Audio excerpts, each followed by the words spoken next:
ശബരിമല സ്വർണ്ണക്കൊള്ളയിൽ SITക്ക് ഒരുപോലെ ആശ്വാസവും നിരാശയും. തന്ത്രി കണ്ഠരര് രാജീവരുടെ ജാമ്യം റദ്ദാക്കണമെന്ന ആവശ്യം ഹൈക്കോടതി തള്ളി. എന്നാൽ അന്വേഷണത്തിനെതിരായ കൊല്ലം വിജിലൻസ് കോടതിയുടെ എല്ലാ പരാമർശവും ഹൈക്കോടതി നീക്കി. ശബരിമല സ്വർണ്ണക്കൊള്ളയിൽ പ്രതി ചേർക്കപ്പെട്ട തന്ത്രി കണ്ഠരര് രാജീവർക്ക് 41 ദിവസങ്ങൾക്ക് ശേഷം കൊല്ലം വിജിലൻസ് കോടതി ജാമ്യം അനുവദിച്ചിരുന്നു. ഇത് റദ്ദാക്കണമെന്നാവശ്യപ്പെട്ടാണ് പ്രത്യേക അന്വേഷണ സംഘം ഹൈക്കോടതിയെ സമീപിച്ചത്.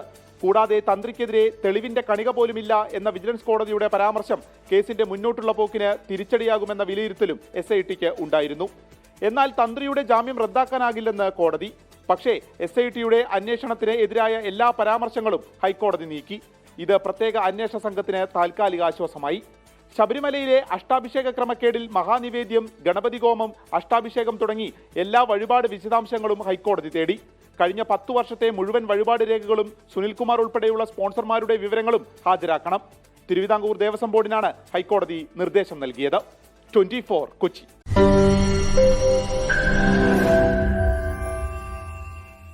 ലോകത്തെവിടെയായാലും ഏത് സമയത്തും 24 വാർത്തകളും ഓഗ്മെന്റഡ് റിയാലിറ്റി പാക്കേജുകളും എക്സ്പ്ലെയിനറുകളും വിശദമായി കാണാൻ ഞങ്ങളുടെ YouTube ചാനൽ നിങ്ങൾക്ക് സബ്സ്ക്രൈബ് ചെയ്യാം.